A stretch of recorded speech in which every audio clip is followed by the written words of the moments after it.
Good morning. Today I am going to explain some more problems based on laws of motion given in previous JEE examinations. Let's go.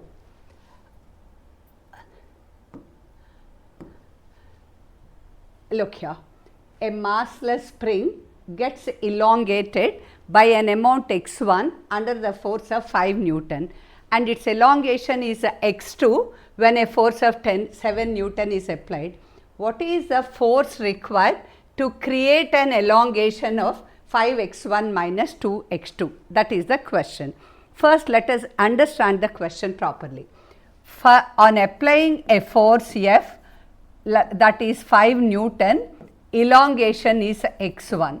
On applying 7 Newton force, elongation is x2. For an elongation 5x1 minus 2x2, what is the force to be applied? So here, what is the relation between force and elongation in case of a spring? We know spring constant K is equal to F by X, from which X is equal to F by K. Here K is constant. That actually from this x1 is equal to F1 by K, x2 is equal to F2 by K. So here 5x1 minus 2x2. 5x1 is F1 by K minus 2, x2 is 7. F2 is 7 by K. This is equal to force required to produce this elongation F by K. We can just take K as common factor outside and we can cancel. So this is 25 minus 14, that is F. So for this elongation, force applied is 25 minus 14, it is 11 Newton. So here this is the important thing we should go for in this problem, right? Now go for the next one. Look here, a 1 kg mass is suspended like this by means of a string of length 4 meters. A horizontal force F is applied at the midpoint of the rope such that the rope makes an angle 45 with respect to the vertical as shown. Find the magnitude of F. Here, if you find a diagram like that, immediately we should think of Lami's theorem. See here, we know Lami's theorem is like this. When 3 forces P bar, Q bar, R bar simultaneously acting on this point, keep it in equilibrium. Let us consider the angle opposite to P is alpha, opposite to Q is beta, opposite to R is gamma. Then P by sine of its opposite angle is equal to Q by sine of its opposite angle equal to R by sine of its opposite angle, right? That is Lami's theorem. Now here we apply the same thing. From this diagram, just I am redrawing this diagram. This is F here, this is 1 kg. If it is converted into weight, M into G.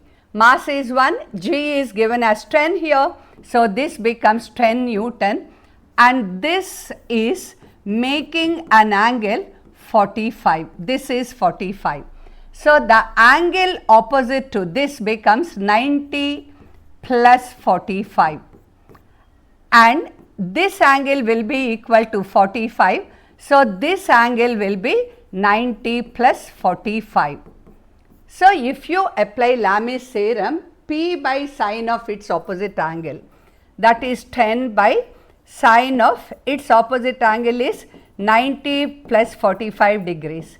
That is, we need to find F here, F by sine of its opposite angle, sine 90 plus 45. So as denominators are same, F is equal to 10 Newton here. So that is the correct answer. So it is just an application of Lami's theorem. Let's move on to the next problem. Look here. A light string passes over a smooth frictionless pulley, mass is suspended or M1, M2. If the acceleration of the system is g by 8, find the ratio of the masses. We know this is Atwood's machine. Here the net force acting on the system. Net force is equal to, let us assume M2 is greater than M1. This pulls the system in this direction, this pulls the system in the opposite direction. So, as a result, the resultant force, net force is M2G minus, as this is pulling it in the opposite direction, minus M1G. So, acceleration is net force divided by mass, implies in this case acceleration is, if you take that G as common factor outside, M2 minus M1 into G by M1 plus M2. This is a very common formula we straight away apply. Now, applying thus here, acceleration is given as G by 8. So, G by 8 is equal to M2 minus M1 by M1 plus M2 into G, gets cancelled. So, M2 minus M1 by M1 plus M2 is equal to 1 by 8. So, you can apply cross multiplication, take common factors and find out the ratio, but the simplest way is componendo dividendo method. From this expression, M2 by M1, as M2 is given, assumed to be greater than M1 here, this is equal to 1 plus 8 by 8 minus 1.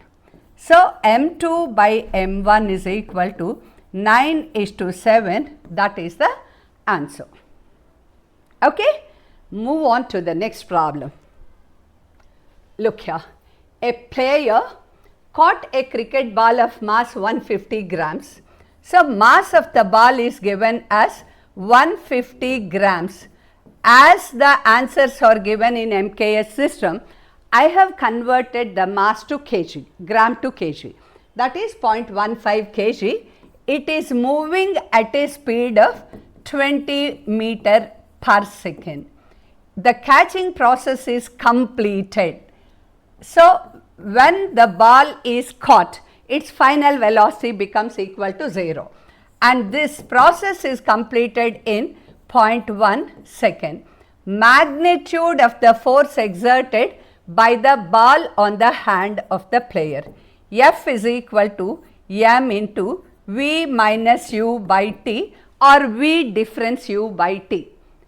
Because he just asked about the magnitude, he didn't mention anything about the direction of the force applied. So, here mass is 0.15, initial is 20, final is 0, change is 20 divided by 0.1. So, decimal gets cancelled. So, 1.5 into 20 or 15 into 2. So, the force is equal to 15 2s are 30 Newton. So, this is the correct option for that problem. Okay? That is the force exerted by the ball on the hand of the cricket player. Look here, a light spring passes over a smooth light pulley, connects two objects of masses M1, M2.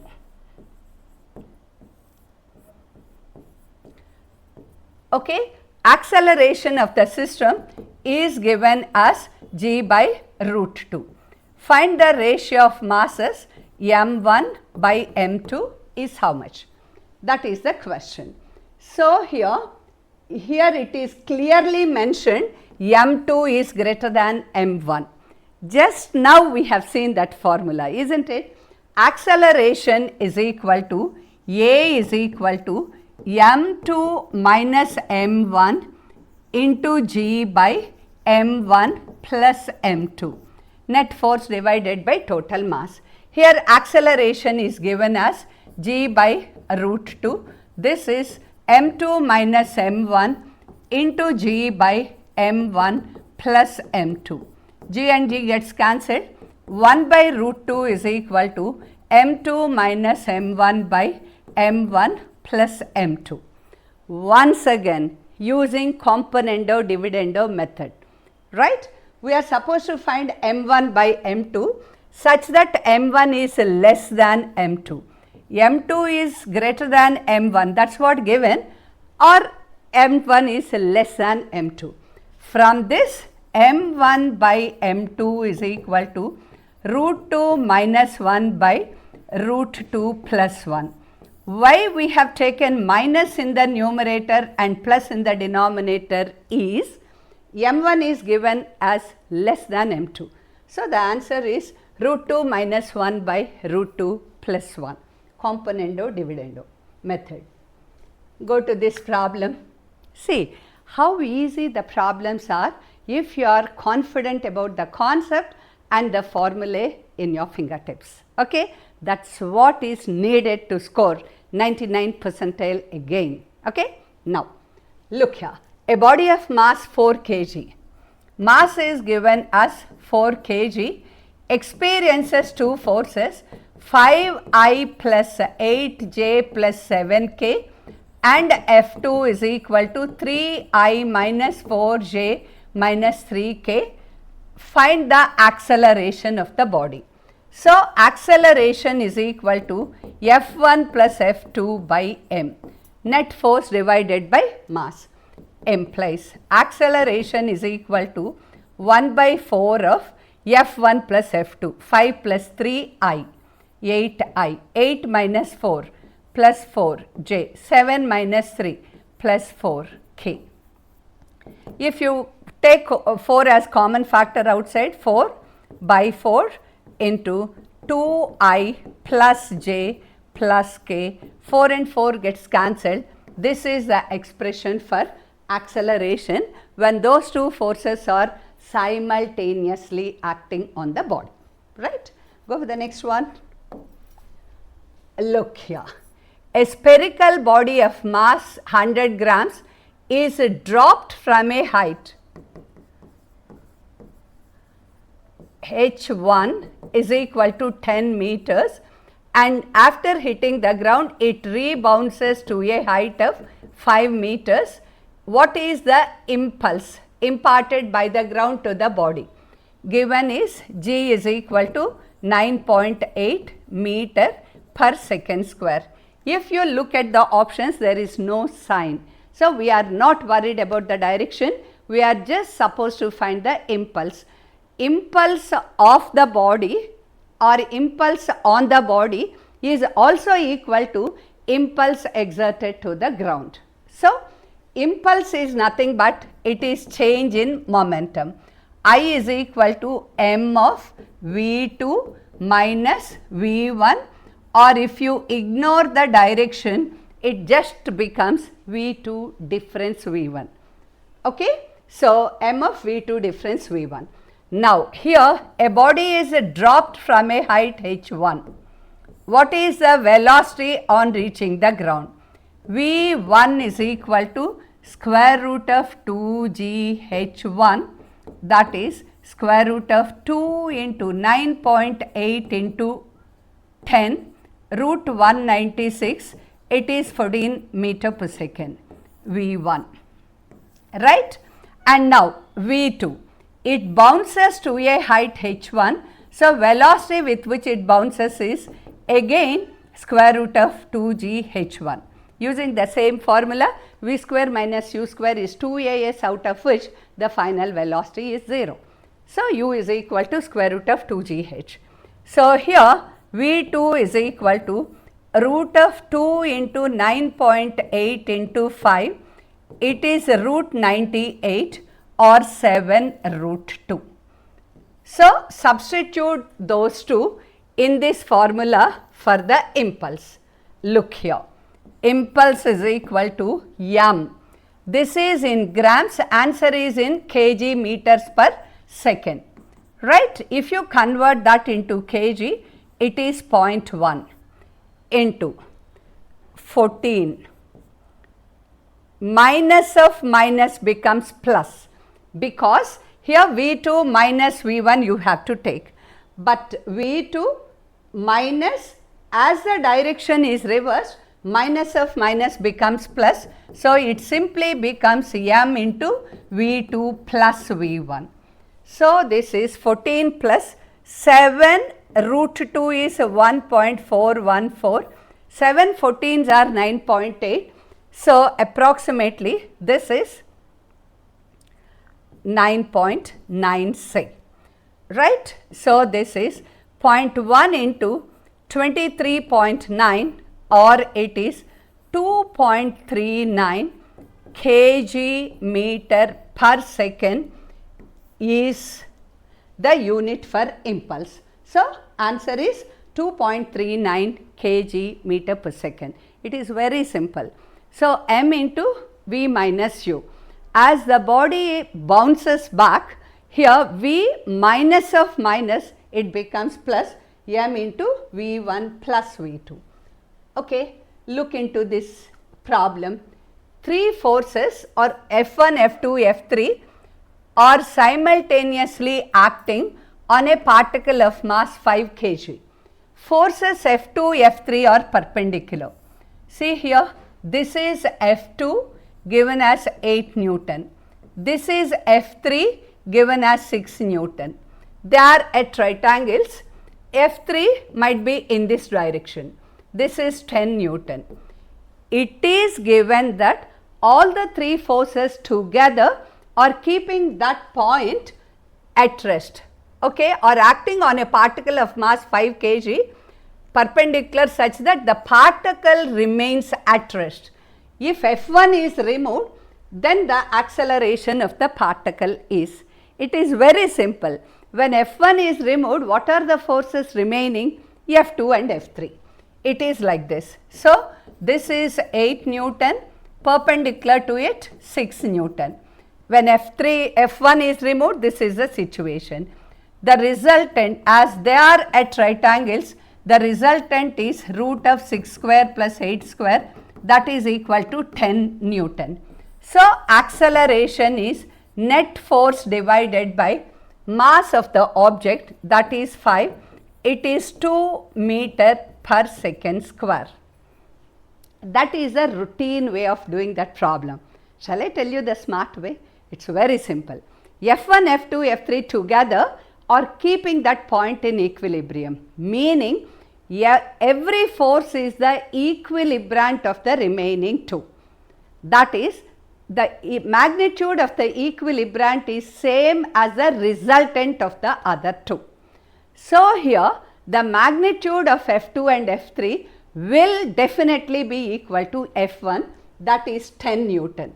You need not do all these things. If F1 is removed, the resultant of the remaining two forces is equal to this one. It is 10 by 5. Answer is 2 meter per second square. If you really understand that concept, you need not even put the pen on the paper, right? It is just 10 by 5, 2 meter per second square. Answer is with you. Now, look here. A block A takes 2 seconds to slide down a frictionless incline of length L kept inside a lift going up with uniform velocity. If the incline is changed to 45, what is the time taken by the block to slide down the same incline? So let me explain what is given in the problem. See here, this is a lift which is moving up with uniform velocity. When it is moving with uniform velocity, its acceleration is 0. There is an incline fixed here, okay, and this angle is initial, say this angle is theta, length of the incline is L, a block is released here. What is the time taken by the block to reach the foot of the incline? So T is equal to square root of 2L by G sin theta here in this problem. If as the acceleration of the lift is 0, simply the acceleration down a smooth incline is G sin theta time taken. I think you know the derivation here. As it is released, U is equal to 0, A is equal to G sin theta. On reaching the foot of the incline, S is equal to L, T is how much?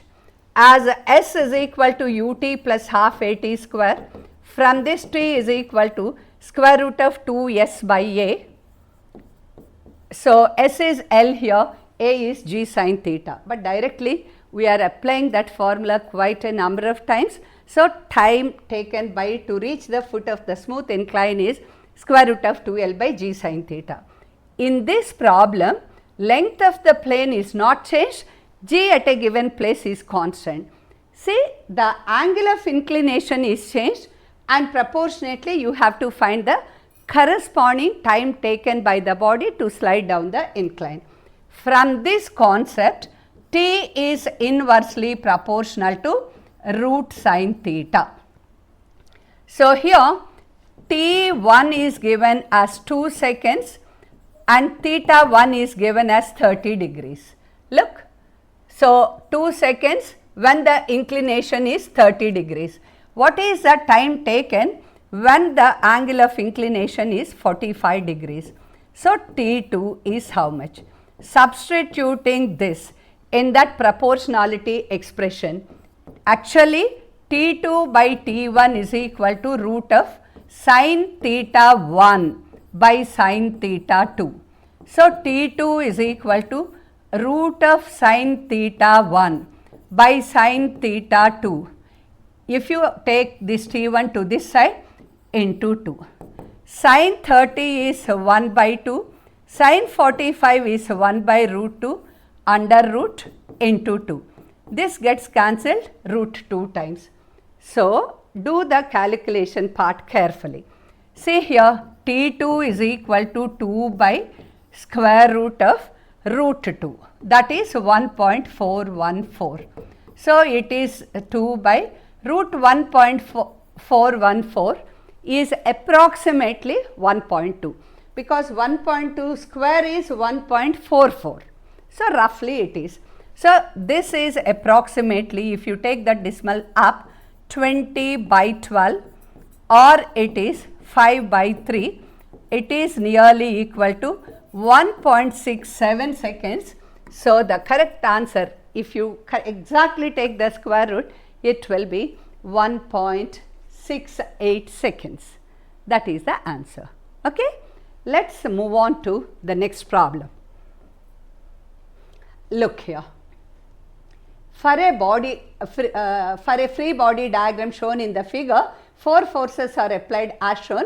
What additional force must be applied at what angle with positive axis so that acceleration of the body is 0? Acceleration of the body is 0 only when the net force acting on the body is 0.